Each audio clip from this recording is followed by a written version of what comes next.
जी नमस्कार, मैं हूं विपुल कुमार और आप देख रहे हैं सूर्य विहार डिजिटल न्यूज। नीतीश कुमार के जदयू में सब कुछ ठीक नहीं चल रहा है। गुटबाजी चरम पर है।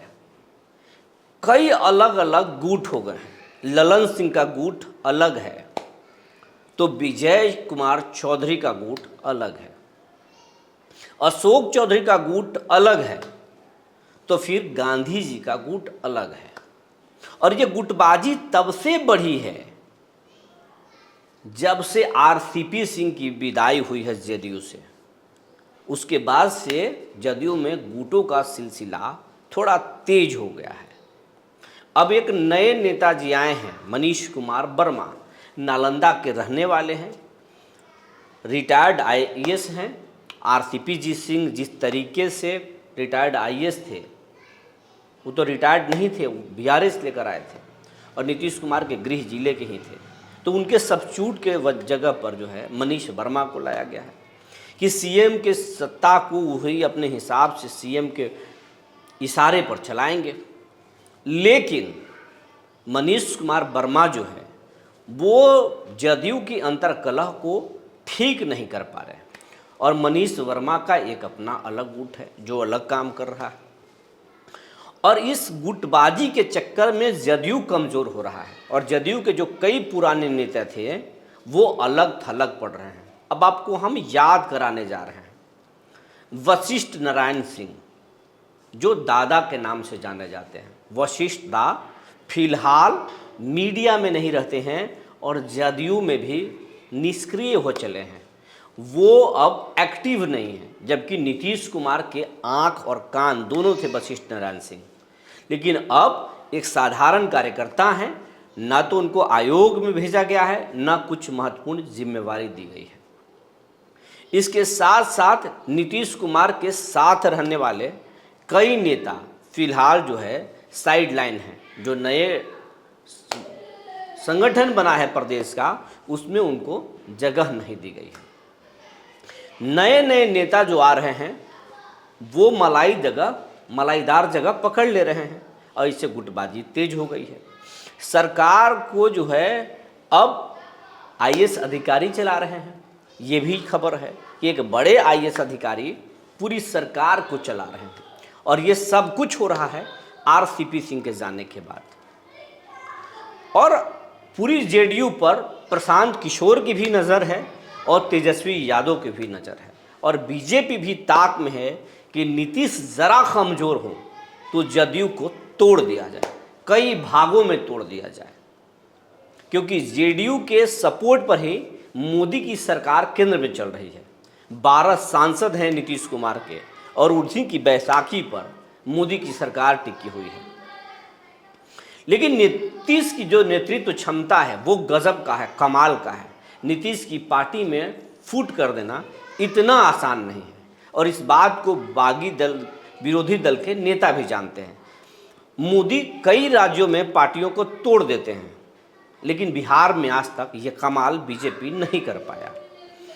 तेजस्वी यादव पिछली बार कोशिश कर रहे थे, लेकिन हुआ ये कि तेजस्वी की पार्टी टूट गई, नीतीश कुमार की सरकार नहीं गई। कुछ देर के लिए नीतीश परेशान जरूर हुए थे और इस बात को अब नीतीश कुमार भली भांति समझते हैं। और एक ताज़ा और ब्रेकिंग खबर आपको हम बताने जा रहे हैं कि नीतीश कुमार की जो सत्ता को मजबूती से जो चला रहे थे नीतीश कुमार के इशारे पर, उनके सहयोगी आरसीपी सिंह की एंट्री कुछ महीनों में जदयू में हो सकती है, क्योंकि आरसीपी सिंह भी जिस भरोसे के साथ बीजेपी में गए थे उस भरोसे का बीजेपी ने कत्ल कर दिया।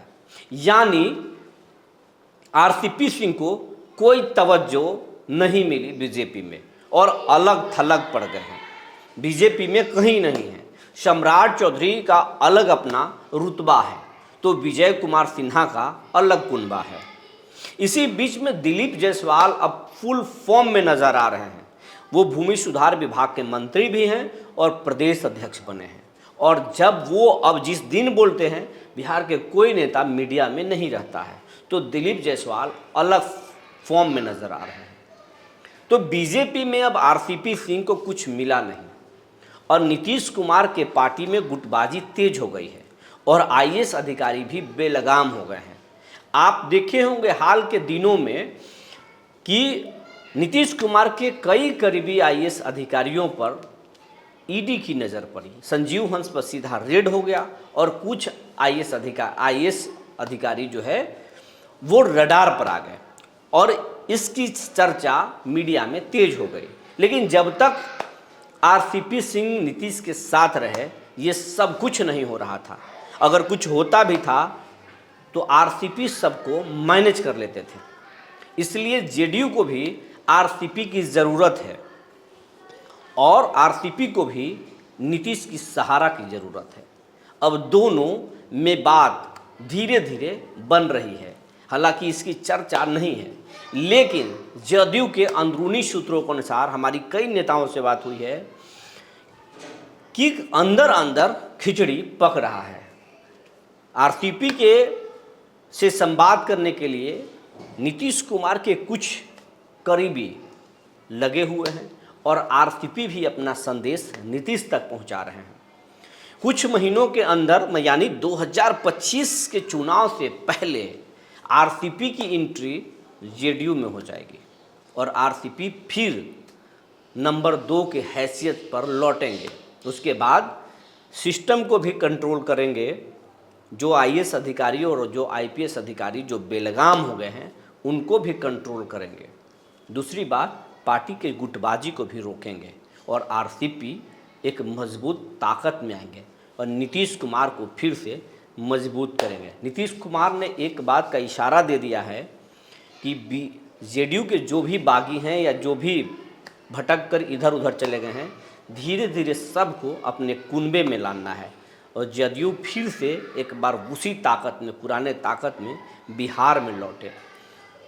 इसका फ़ायदा ये होगा कि प्रशांत किशोर पवेलियन लौट जाएंगे और आरजेडी जो खुद सत्ता में लौटने की सपना देख रही है उसका सपना चूर चूर हो जाएगा। जदयू एक दशक से ज़्यादा से यानी 18 सालों से सत्ता चला रही है, इसी तरीके से आगे भी चलाते रहेगी। नीतीश की मर्जी से ही बिहार में सत्ता का हस्तांतरण होगा, ये नीतीश कुमार का सोच है और इसी के लिए अब आरसीपी जदयू में लौटने वाले हैं। जो जानकारी निकल कर आई थी हमने आपको बता दिया। तब तक के लिए धन्यवाद।